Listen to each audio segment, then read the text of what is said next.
Hello everyone, welcome to job guide. আজ আমরা নিয়ে এসেছি এসএসজি কনস্টেবল 2024 ম্যাথ ক্লাস 17 নিয়ে, যার মধ্যে আজকে আমরা 24/2/2024 শিফট 1-এ আসা সমস্ত ম্যাথ আমরা সলভ করবো। অলরেডি আমাদের এই সিরিজের মধ্যে 16টা ক্লাস দেওয়া হয়ে গেছে, এখন ওসব দেখে নিও। আগামী পরীক্ষার জন্য কিন্তু এই ধরনের প্রশ্ন আমাদের বেশি করে প্র্যাকটিস করতে হবে। সো দেখে নেওয়া যাক এই শিফটে কী ধরনের প্রশ্ন এসেছিল। দেখো, প্রথম প্রশ্ন বলছে এখানে 20 জন বালকের একটা গ্রুপের গড় বয়স বলছে 25 বছর। 15 বছর বয়সের এক বালক গ্রুপ ছেড়ে চলে যায়, একটা নতুন বালক গ্রুপে যোগদান করে এবং এর ফলে গ্রুপের গড় বয়স 2 বছর বেড়ে যায়। নতুন বালকের বয়স কত? দেখো, একজন যাচ্ছে, একজন জয়েন করছে এবং তার ফলে গড়টা বাড়ছে, তার মানে যে যাচ্ছে তার থেকে নিশ্চয়ই বেশি বয়সের কেউ এসছে। এইটুকু আমাদের বুঝতে হবে এই কনসেপ্টটা, যে যাচ্ছে তার থেকে নিশ্চয়ই বেশি বয়সের কেউ এসছে, তার জন্যই নতুন বালক যোগদান করার জন্য গড়টা 2 বছর বেড়ে যাচ্ছে। এখন দেখো 2 বছর করে বাড়ছে গড়টা, ঠিক আছে। মোট কতজন আছে এখানে? এখানে কিন্তু মোট আছে 20 জন। তাহলে এখানে মোট পরিবর্তন কত হবে না, 20 × 2 মানে 40 কিন্তু টোটাল বাড়ছে। অর্থাৎ যে আসছে সে এই এক্সট্রা 40টা নিয়ে আসছে, তবেই না সবার মধ্যে ডিস্ট্রিবিউট করার পর প্রত্যেকের 2 বছর করে বাড়ছে। অর্থাৎ যে আসছে তার বয়সটা কত এখান থেকে? না 55 বছর। অপশান ডি হলো এখানে রাইট অ্যান্সার। আশা করি বোঝা গেছে। নেক্সট চলো কী বলছে এখানে, একটা সাইকেলের ধার্য মূল্য কত? 2700 টাকা। 10% ছাড় দেওয়া হয়, সেক্ষেত্রে সাইকেলটা বিক্রয় মূল্য কত? এমপি হচ্ছে এখান থেকে 2700, এর ওপর আমার 10% দিচ্ছি আমি ডিসকাউন্ট। সেক্ষেত্রে আমার এসপি কত হবে না, 2700-র ওপর এখানে 90 হচ্ছে এখান থেকে হচ্ছে 100। যেখান থেকে 0 0 কাটে, এখান থেকে একটা 0 থাকে এখান থেকে। আচ্ছা, 7 × 63 3, হাতের 6 এখান থেকে, 9 × 18 আর 6 হচ্ছে এখান থেকে 24। 2430 হচ্ছে অ্যান্সার। অপশান এ হচ্ছে এখানে রাইট অ্যান্সার। নেক্সট চলো, অনিল এবং করণ একসাথে বলছে একটা কাজ 20 দিনে করতে পারে। করণ এবং হিমাংশু একত্রে 25 দিনে করতে পারে। হিমাংশু এবং অনিল এটা হবে 50 দিন হবে, এটা 59 হবে না, 50 দিনে করতে পারে। সেক্ষেত্রে হিমাংশু একা একই কাজ কদিনে করতে পারবে? অনিল আর হচ্ছে করণ কাজটা করে হচ্ছে এখান থেকে 20 দিনে। করণ আর হচ্ছে হিমাংশু কাজটা করে হচ্ছে এখান থেকে 25 দিনে। এটা ঠিক করে নিও একটু। হিমাংশু আর অনিল কাজটা করছে হচ্ছে 50 দিনে। লসাগু করলে পাচ্ছি এখান থেকে আমরা 100। এইটা হচ্ছে আমার এখান থেকে টোটাল ওয়ার্ক। তাহলে এখানে এ প্লাস কে এর এফিসিয়েন্সি কত না 5, এখানে কে প্লাস এইচের ক্ষেত্রে হচ্ছে 4, আর এইচ প্লাস এর ক্ষেত্রে হচ্ছে এখান থেকে 2। এখন এই তিনটাকে যোগ করো, এখান থেকে 2টো এ পাচ্ছি আমরা, 2টো কে পাচ্ছি আর 2টো এইচ পাচ্ছি। মোট এফিসিয়েন্সি কত এখান থেকে? 5 4 9, 2 হচ্ছে এখান থেকে 11। সেক্ষেত্রে এ প্লাস কে প্লাস এইচের মানটা পাচ্ছি এখান থেকে আমরা 11/2। এখন দেখো আমার লাগবে কি না, হিমাংশু লাগবে। তাহলে আমার এখান থেকে এ প্লাস কেটাকে বিয়োগ করে দিই। তাহলে এ প্লাস কেটাকে বিয়োগ করলে আমরা কত পাই দেখি আমরা। তাহলে এখান থেকে আমি হিমাংশু পাবো আমরা এখান থেকে। তাহলে 11/2 থেকে 5 বাদ দিচ্ছি, 5 × 10 মানে 1/2। তাহলে হিমাংশুর এফিসিয়েন্সি কত না 1/2। সেক্ষেত্রে ওর টাইম লাগবে কত না, মোট কাজ হচ্ছে 100, এফিসিয়েন্সি কত এখান থেকে 1/2, ওপরে উঠলে কত হবে এটা 100 × 2 সমান হচ্ছে এখান থেকে 200 দিন হচ্ছে এখানে রাইট অ্যান্সার। অপশান ডি হচ্ছে রাইট অ্যান্সার। নেক্সট চলো কী বলছে এখানে, মান নির্ণয় বলেছে এখানে 404/2। দেখো এখানে আমরা ভাগ করে পাচ্ছি আমরা 202, আর এইটাকে দিয়ে ভাগ করে পাচ্ছি আমরা 4 2 8, 2 4 2 আচ্ছা 4 2 8 পাচ্ছি এখানে, যা পাচ্ছে 20, 4 2 8 252, আর এখানে পাচ্ছি আমরা 25। তাহলে 202 - 52 মানে পাচ্ছি এমনিতে -50 প্লাস 25 মানে আমরা পাচ্ছি এখান থেকে আলটিমেট -25। অপশান এ হচ্ছে রাইট অ্যান্সার। নেক্সট চলো কী বলছে এখানে, তো এখানে বলছে 84, 126 এবং 168 গসাগু নির্ণয় করতে হবে। তাহলে 84 মানে বোঝাচ্ছে এখান থেকে 21 × 4 মানে 2 × 2, 126 মানে বোঝাচ্ছে এখান থেকে 21 × 6 মানে 21 × 2 × 3, আর 168 মানে এখান থেকে বোঝাচ্ছে 21 × 3 মানে 8। ওকে, তাহলে এখান থেকে আমার এই সিএফটা কী হবে? এই সিএফ হবে এখান থেকে 21, আর দেখো 2টা প্রত্যেকের মধ্যে আছে মানে 21 × 2 মানে হচ্ছে 42 হচ্ছে অ্যান্সার। আমরা এখান থেকে ভাগ করেও দেখে নিতে পারতাম মুখে এটা। নেক্সট চলো কী বলছে এখানে, টি একা একটা কাজ 90 দিনে সম্পূর্ণ করতে পারে। কাজের 20% করতে টির কদিন লাগবে? তার মানে দেখো টি 1 অংশ কাজ বা 100% কাজ বা পুরো কাজটা করছে 90 দিনে। সেক্ষেত্রে 20% কাজ করতে তার কত সময় লাগবে? তাহলে 100 থেকে 20 যেতে গেলে আমাদের 1/5 দিয়ে গুণ করতে হবে। তাহলে আমি এপারেও আমি 1/5 দিয়ে গুণ করবো। তাহলে 90 × 1/5 মানে পাচ্ছি আমরা এখান থেকে 18 দিন। অর্থাৎ 20% কাজ করতে 18 দিন লাগবে। অপশান সি হচ্ছে এখানে রাইট অ্যান্সার। নেক্সট চলো, হীরের দাম বলছে এটির ওজনের বর্গের সাথে সমানুপাতিক। হীরের দাম হলো 87,880 টাকা। এটিকে দুটো টুকরে ভাঙা হচ্ছে, যাদের ওজন অনুপাত কত না 5:8। ভাঙার ফলে কতটা ক্ষতি হলো? দেখো এখানে বলেছে ওয়েটটা, দামটা বলেছে আগে, দামটা পি হচ্ছে দামটা হচ্ছে ওয়েটের স্কোয়ারের সাথে সমানুপাতিক, ঠিক আছে। দেখো যে দুটো পার্টে ভেঙেছি তাদের ওয়েটটা কী আছে এখান থেকে 5 আর হচ্ছে 8। মিলিত ওয়েট কত এখান থেকে না 13। এখন 13 স্কোয়ার করলে কত পাচ্ছি আমরা এখান থেকে না 169। ঠিক আছে, মানে এটা হচ্ছে প্রাইসের সাথে সমান এটা, অর্থাৎ 169 এর মানটা এখানে দেওয়া আছে 87880। কেন এখানে বলেছে বর্গের সাথে এটা সমানুপাতিক, তাই এইটার মান এইটা। আচ্ছা, আর দেখো যেহেতু আমরা দুইখানা টুকরো করে ফেলেছি, তাহলে এখানে প্রতিটা টুকরোর ক্ষেত্রে আমি কী করবো না 5 স্কোয়ার করি একবার, কারণ এখানে ওয়েটের স্কোয়ারটা দেখছি, আর এখান থেকে একবার 8 স্কোয়ার দেখি, মানে এখানে পাচ্ছি আমি 25, আর এখানে পাচ্ছি আমি কত না 64, মানে এখানে পাচ্ছি আমি কত না 25, এটা 89 পাচ্ছি। ওকে, তার মানে দেখো লস কত হচ্ছে এখান থেকে আমাদের 0 আর 8, অর্থাৎ 80 কিন্তু আমাদের এখানে লস হচ্ছে, অর্থাৎ এখান থেকে আমাদের 80-র মানটা বার করতে হবে। 87880 বাই 169 ইন্টু হচ্ছে 80, 13 দিয়ে কালো পাচ্ছি আমরা এখান থেকে 13 দিয়ে কালো পাচ্ছি আমরা দেখো 6 13 মধ্যে 78 পাচ্ছি, 9 8 7 13 91, 6 13 98, 5 8 0। আচ্ছা, 13 5 হচ্ছে 65 মানে 2 6 মানে 2 0, এখানে দুগুণা 0 পাচ্ছি এখানে, 8 2 16 6 1 40 একে হচ্ছে 41,600 হচ্ছে আমাদের এখানে অ্যান্সার। ক্ষতির পরিমাণ হচ্ছে এত। নেক্সট চলো কী বলছে এখানে, দেখুন বলছে কিনা একটা দ্রব্য 20% ক্ষতিতে 4400 টাকা বিক্রি করা হয়, সেক্ষেত্রে ক্রয় মূল্য কত হবে, তাহলে এসপি কত এখান থেকে 4400, এটা বিক্রি করে তার কিন্তু ক্ষতি হয়েছে 20% লস হয়ে যাবে, সেক্ষেত্রে সিপিটা কত হবে 4400 ইন্টু হচ্ছে 100 বাই হচ্ছে 80, 0 0 এখান থেকে কাটে 80, 8 দিয়ে কাল পাচ্ছি আমরা এখানে 5 5, তাহলে গুণ করলে পাচ্ছি কিন্তু 5 5 00। অপশান দেখো, অপশান এ হচ্ছে রাইট অ্যান্সার। নেক্সট চলো কী বলছে এখানে, 9900 টাকাকে বলছে এখানে এক্স ওয়াই এবং জেডের মধ্যে 7 12 এবং 14 এই অনুপাতে ভাগ করা হয়, সেক্ষেত্রে বলছে এখানে ওয়াইয়ের ভাগটা কত হবে 7 12 14, তিনটে মিলিয়ে কত হয় দেখো 12 14 হচ্ছে 26, সাথে হচ্ছে 33, এই মানটা দেওয়া আছে এখান থেকে কত না 9900, তাহলে একের মানটা পাচ্ছি এখান থেকে আমরা 300।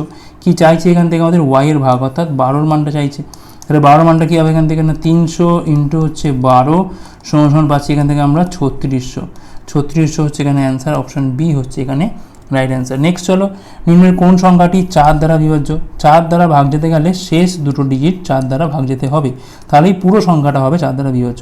তাহলে একমাত্র 48 যেটা আছে সেটার ক্ষেত্রেই কিন্তু 4 দ্বারা বিভাজ্য হবে, আর কোনো ক্ষেত্রে হবে না এটা। ঠিক আছে, নেক্সট চলো কী বলছে এখানে, 30% এবং 10%-এর কমে দুটি ছাড় দেওয়ার পর একটা দ্রব্যকে 4964 টাকায় বিক্রি করা হয়, সেক্ষেত্রে দ্রব্যটা ধার্য মূল্য কত হবে।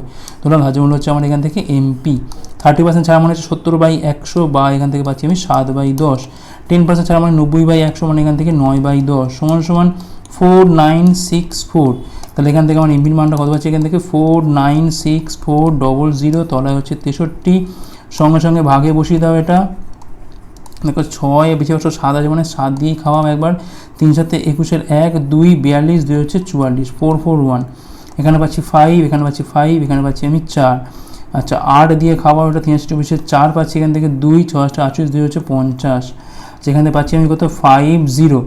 আচ্ছা, এখানে আবার আমি 0 খাওয়াচ্ছি, তাহলে এখানে আবার আমি 7 খাওয়াচ্ছি 441, মানে এখানে পাচ্ছি আমি 950, তাহলে নিশ্চয়ই দেখো 787 আসছে, মানে নিশ্চয়ই অপশান বি হবে, 7879 হবে, এটা অপশান বি হচ্ছে আমার এখানে রাইট অ্যান্সার, আর করার দরকার নেই। নেক্সট চলো, 40 জন স্টুডেন্টের মধ্যে একটা ক্লাসে বলছে 30 জন বালিকা, তাহলে ক্লাসে বালকদের শতাংশ কত, 30 জন বালিকা তার মানেই হচ্ছে 40 - 30 সমান হচ্ছে 10 জন বালক।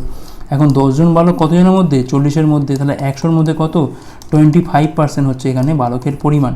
অপশান বি হচ্ছে রাইট অ্যান্সার। নেক্সট চলো, একটা অর্ধগোলকের ব্যাসার্ধ পড়ছে কত এখান থেকে 3.5 সেন্টিমিটার, এটা আয়তন কত আমাদের বার করতে হবে, আয়তন মানে হচ্ছে 2/3 পাই আর কিউব, 3.5 মানে কি বোঝায় এখান থেকে 7/2 বোঝায়, তাহলে এখান থেকে 2/3 ইন্টু 22/7 ইন্টু হচ্ছে 7/2 7/2, আর হচ্ছে এখান থেকে 7/2 আরেকটা, তো এখান থেকে এই দুই কাটে, এখান থেকে 2/22 কাটে, এখান থেকে আমরা 11 পাচ্ছি, এই সাথে কাটে এখান থেকে 49 ইন্টু হচ্ছে 11, তার মানে এখানে পাচ্ছি আমরা 539 বাই হচ্ছে 6 6 48 5 9 6 লং 54, মানে 89 পয়েন্ট সামথিং।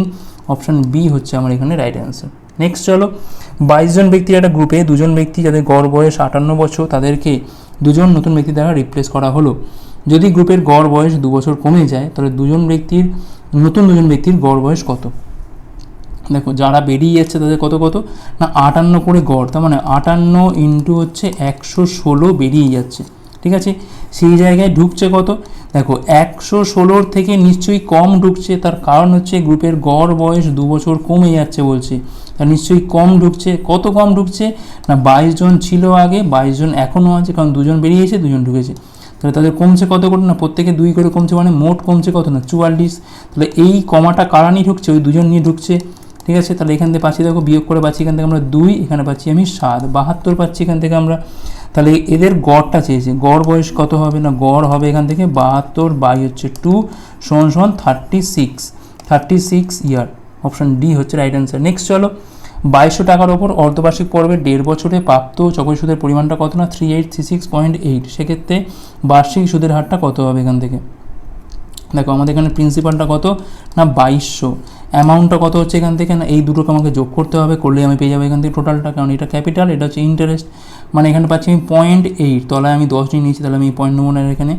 আচ্ছা এখানে পাচ্ছি আমি 6, এখানে পাচ্ছি আমি 3, 8 2 0 তাহলে 1, 3 2 5 দেখে 6, 60368, আর এই শূন্যটা আমি এপারে পাঠিয়ে দেবো, দিয়ে আমি এটা ইস্টু করে দেবো, এই শূন্য আমি কেটে দিচ্ছি এখান থেকে। আচ্ছা 11 দিয়ে কাটলে পাচ্ছি এখান থেকে আমরা প্রথমে 2000 পাচ্ছি এখান থেকে আমরা, এখানে পাচ্ছি 5 11 55 পাচ্ছি আমরা, এখানে 5 3 4 11 44, 9 8 11 88, 8 11 88, 5488। আচ্ছা এখানে দেখো আমি 2 দিয়ে খাওয়াচ্ছি, এখানে পাচ্ছি আমি কত 1000 পাচ্ছি, এখানে পাচ্ছি আমি 2744, তার মানে দেখো এখানে পাচ্ছি আমি 10 এর কিউব, আর এখানে দেখো এটা 4 দিয়ে খাওয়ালে পাচ্ছি আমরা এখান থেকে 4 ছক 24, 24 3 4 মানে 4 32, 4 ছক 24, আবার 2 দিয়ে খাওয়ালে পাচ্ছি এখান থেকে আমরা 343, এটা মানে আবার 7 কিউব, তাহলে বলতে পারি এটা হচ্ছে আমাদের এখান থেকে 14 কিউব। এবার দেখো 6 মাস করে অর্ধবার্ষিক মানে কি না 6 মাস করে, সেক্ষেত্রে 1.5 বছর মানে কি না 3টে টার্ম হবে, এই 3টে টার্মের জন্য কিন্তু মাথায় আমাদের 3টা এসছে, ঠিক আছে। তার টাইমটা আমি এখান থেকে বুঝতে পারছি, আমার দরকার কি এখান থেকে রেট অফ ইন্টারেস্ট। এখন দেখো 10 থেকে হয়েছে 14, এটা তাহলে 4 টাকা হচ্ছে সুদ 10 টাকার ওপর, তাহলে 100-র ওপর কত হচ্ছে না 40%। দেখো আমরা যেটা বার করলাম এইটা কিন্তু r/2 হিসেব, কারণ যখনই আমি অর্ধবার্ষিকের অঙ্কটা করছি সঙ্গে সঙ্গে আমার আরটা কিন্তু আর থাকে না, কি হয়ে যায় না r/2 হয়। এখন শেষে চাইছি কি আমার এখান থেকে না বার্ষিক সুদের হার, আমি এখান থেকে ক্যালকুলেশন করে কিন্তু r/2 এর মানটাই বার করেছি, তাহলে আমার লাগবে কি এখান থেকে আর এর মানটা হচ্ছে এখান থেকে 80%, অপশন সি হচ্ছে রাইট অ্যান্সার। নেক্সট চলো কী বলছে এখানে, একটা গাড়ির দাম প্রতি বছর 50% করে হ্রাস পায়, বর্তমান দাম এত হলে 3 বছর আগে দামটা কত ছিল, 50% মানে কি না 1/2, আমি ধরলাম দাম ছিল হচ্ছে পি, তাহলে প্রতি বছর 50% করে কমছে, মানে 1/2 ইন্টু 1/2 ইন্টু 1/2, 3বার 3 বছর আগে বলেছে যেহেতু, সমান 75,000, তাহলে এখান থেকে পাচ্ছি আমি 8 ইন্টু 75 করলে পাচ্ছি এখান থেকে আমরা 600, আর পাশে রয়েছে 3টে শূন্য, ঠিক আছে, 8 প্রত্যেকে পাচ্ছি 600, এখান থেকে আরও 3টে শূন্য, মানে এখানে পাচ্ছি দেখো 5টা শূন্য, মানে অপশান সি হচ্ছে আমার এখানে রাইট অ্যান্সার। 3 বছর আগে গাড়ির দাম এটাই ছিল। নেক্সট চলো কী বলছে এখানে, এক ব্যক্তি বলছে এখানে 80 কিমি/ঘন্টা বেগে গাড়ি করে অফিসে যায় এবং 10 মিনিট দেরিতে পৌঁছায়, যদি সে 30 কিমি/ঘন্টা বেগে যায় তবে সে 10 মিনিট দেরিতে পৌঁছায়। আচ্ছা এটা হবে আগে হবে, এটা দুটো দেরি হবে না, একটা আগে পৌঁছায় একটা হবে দেরিতে পৌঁছায়। আচ্ছা সময় মতো পৌঁছাতে হলে গাড়ির বেগ কত হতে হবে, ঠিক আছে। আচ্ছা দেখো স্পিড রেশিওটা কী হবে এখান থেকে, এইটা হচ্ছে আমার 80, এটা হচ্ছে আমার 30, তাহলে টাইম রেশিওটা কী হবে এখান থেকে ঠিক উল্টে যাবে, এটা হবে 30, এটা হবে আমার 80। এখন দেখো 10 মিনিট আগে আর দেখো 10 মিনিট পরে, ঠিক আছে, তাহলে মোট টাইম ডিফারেন্সটা কত হলো না 10 + 10 মানে 20 মিনিটের ডিফারেন্স, তার মানে এখান থেকে বলতে পারি এটা 1/3 ঘন্টার ডিফারেন্স। এখন এই যে গ্যাপটা পেলাম আমি এখান থেকে 50, এই 50-র মানটা কিন্তু এখান থেকে আমার 1/3, আমার লাগবে কি অ্যাকচুয়াল টাইমটা কত লাগছে 30 মানটা বার করে নাও এখান থেকে, 30 মানটা হচ্ছে এখান থেকে 1/3 ইন্টু 30 বাই হচ্ছে 50, যেটা কারোরিগুলো পাচ্ছি এখান থেকে আমরা 1/5, এটা হচ্ছে আমার অ্যাকচুয়াল টাইম, মানে এখান থেকে 30-র মানটা, মানে এই যদি 80 কিমি/ঘন্টা বেগে যেত সেখানে 30-র মানটা আমি এখান থেকে বার করলাম। আচ্ছা আমি দেখো এখান থেকে স্পিড জানি, এখান থেকে টাইমটাও পেয়ে গেছি, তাহলে আমি এখান থেকে ডিস্টেন্সটা পেয়ে যাবো, কী হবে না 80 হচ্ছে আমার এখানে স্পিড, 1/5 হচ্ছে ঘন্টা, তার মানে 16 কিমি হচ্ছে আমার এখান থেকে আমাদের ডিস্টেন্সটা। কি বলেছে এখানে না সময় মতো পৌঁছাতে গাড়ির বেগটা কত হবে, দেখো এমনিতে তার লাগছে কত না 1/5, তাও সে কিন্তু 10 মিনিট আগে পৌঁছেছে, তার মানে তাকে কিন্তু এই 10 মিনিটটা খাওয়াতে হবে, মানে তার এক্স্যাক্ট টাইম লাগা উচিত আরও এক্সট্রা 10 মিনিট, 10 মিনিট মানে হচ্ছে 1/6 ঘন্টা, তো এখান থেকে পাচ্ছি আমি 11:30 পাচ্ছি, ঠিক আছে 11:30 ঘন্টা, তাহলে এইটা হচ্ছে ডিস্টেন্স, এটা হচ্ছে আমার টাইম, তাহলে আমি এখান থেকে স্পিডটা পেয়ে যাবো, কী পাবো স্পিডটা ডিস্টেন্স বাই হচ্ছে টাইম, 11/30, যেটা তো উপরে উঠে গেলে কী হবে না 380 মানে 480 বাই হচ্ছে 11, 480/11 কিমি/ঘন্টা হচ্ছে আমার এখানে অ্যান্সার। আশা করি বোঝা গেছে এটা। যদি না বোঝা থাকে অবশ্যই কমেন্ট করে জানাবে। এটা স্পিড রেশিও করলাম, টাইম রেশিও করলাম, সেখান থেকে ডিফারেন্স করে 50 = 1/3, তাহলে এখান থেকে 30 মানটা কত না 1/5। তাহলে এই 1/5 ধরে আর এই বেগটাকে ধরে আমি এখানে ডিস্টেন্সটা পেয়ে গেলাম কত না 16। এখন বলছি যে এক্স্যাক্ট বেগটা কত হতে হবে। দেখো এমনিতে টাইম কত হতে হবে, এক্স্যাক্ট টাইম কিন্তু 1/5 নয়, কারণ সে কিন্তু 10 মিনিট আগে পৌঁছে যাচ্ছে। তার মানে এই 10 মিনিট তাকে খাওয়াতে হবে, মানে আরও 1/6 ঘন্টা খাওয়াতে হবে, মানে টোটাল তার লাগা উচিত 11:30 ঘন্টা। তাহলে আমাদের এখান থেকে কিন্তু ডিস্টেন্সটা তো ফিক্সড, ডিস্টেন্সটা 16, টাইমটা হচ্ছে 11:30, আর সেক্ষেত্রে স্পিডটা কত হবে 480/11। দেখো দুটো মৌলিক সংখ্যা এক্স এবং ওয়াই লসগু কত না 141 হলে ওয়াই মাইনাস 5x এর মানটা কত। দেখো এইটাকে আমরা 3 × 47 ছাড়া আর কোনোভাবে ভাঙতে পারবো না। সব থেকে বড় হচ্ছে ওয়াই, তার মানে এখানে ওয়াই হচ্ছে 47 আর এক্সের মানটা হচ্ছে এখান থেকে 3, তাহলে ওয়াই মাইনাস 5x এর মানটা কত হবে। ওয়াই হচ্ছে এখান থেকে 47 আর 5x মানে 5 × 3 মানে 15, তো 37 থেকে 15 বিয়োগ করে বাঁচি এখানে আমরা 32, 32 অপশান এ হচ্ছে আমার এখানে রাইট অ্যান্সার। নেক্সট চলো কী বলছে এখানে দেখো, কোন নির্দিষ্ট টাকার উপর বার্ষিক 11% হারে 8 বছর এবং 9 বছরের সহসুদের মধ্যে পার্থক্য বলছে 132 টাকা, সেক্ষেত্রে মূলধনটা কত। আমি ধরলাম মূলধন হচ্ছে এখান থেকে আমার 100 টাকা, তাহলে 100 টাকার ওপর 11% হারে 8 বছরের সুদটা কত হয়। এখান থেকে বুঝতেই পারছো এটা হবে 88। আর একইভাবে ওই 100 টাকার ওপর 11% হারে 9 বছর সুদটা কত হবে না 99 হবে। ঠিক আছে, এই যে গ্যাপটা আমরা পাচ্ছি 88 আর 99, গ্যাপটা কত না 11, এই 11 মানটা দেওয়া আছে কত এখান থেকে না 132, তাহলে 1-এর মানটা দেওয়া আছে এখান থেকে 12, তাহলে 100-র মানটা কত হবে এখান থেকে আমাদের মূলধনের মানটা কত না 12 × 100 = হচ্ছে 1200 টাকা। এইটা হচ্ছে আমার এখানে মূলধনের মান।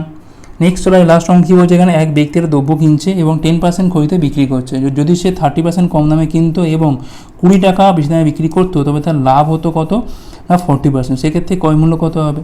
ধরলাম এখান থেকে সিপিটা হচ্ছে আমার এখান থেকে 100 টাকা, প্রথমে সে 10% লসে বিক্রি করছে, তার মানে হয়ে গেল এটা 90 হয়ে গেল। যদি সে 30% কমে কিনতো, মানে 100 থেকে কমিয়ে দিলে 70 হতো, এবং 20 টাকা বেশি দামে বিক্রি করতো, তবে তার লাভ হতো কত না 40%, অর্থাৎ এইটারও 40% হতো এখন। তা 70-এর ওপর 140/100 চাপালে পাচ্ছি আমরা এখান থেকে 98।